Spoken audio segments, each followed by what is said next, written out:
In 1988, I had the privilege of going to Palestine, and part of that trip I visited Jerusalem and was at the Wailing Wall, which is the western wall of the temple compound, all that's left of the ancient Jewish temple. Of course, the Orthodox Jews were there in prayer, and I was told there was one place they would not go. That was up on the Temple Mount. And there was a good reason. It wasn't because of the Mosque of Al-Aqsa or the Dome of the Rock or that the Muslims were up there.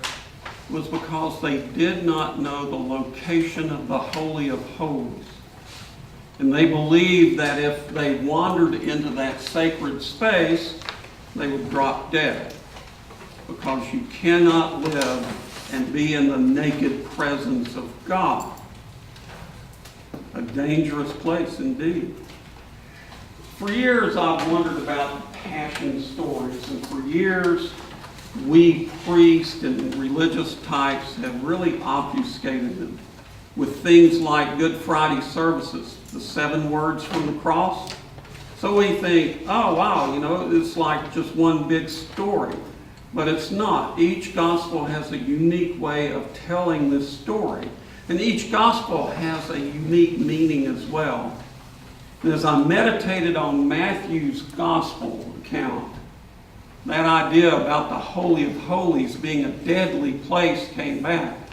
Because Jesus only says one thing from the cross in Matthew's gospel, Eli, Eli, lama sabachthani, which he translates, my God, why have you forsaken me?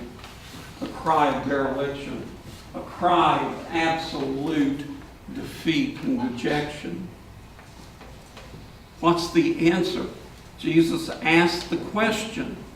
Well, most Christians would say, oh, the answer comes next week. I don't want to give the ending away. You know what happens next week. Well, we all know that. But I think the answer comes much sooner than that.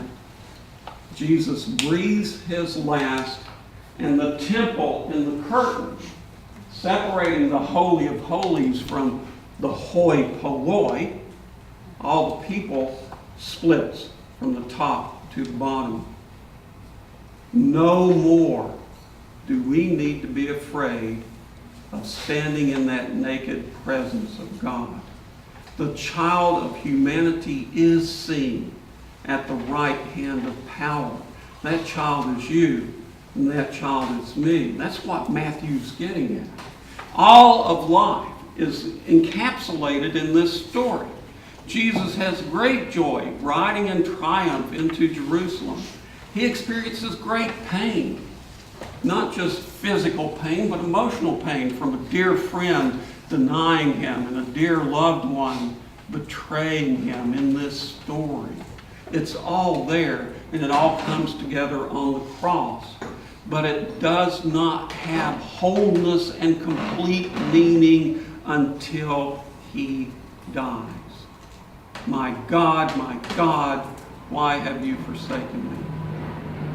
And the truth is, God does not forsake. God opens God's self to everyone. Now, in Christian tradition, this is called dispassion.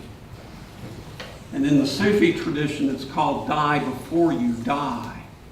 This is our model. This is what Lent's all about. All of our life, it's not saying, oh, you're telling me not to have any passion about all the hurt and the joy and the pain that I've been through in my life. Not at all. What I'm asking is for you to die before you die. And in dispassion, all of life takes on new meaning. All of life comes clearer. All of life, you can look back and see there wasn't a curtain. God's potential, God's love, God's power was there at every moment. And it was my choice to either be distracted away from that or to open my heart and let God define that moment and make it real. There were 7 words from the cross. Today we heard one word.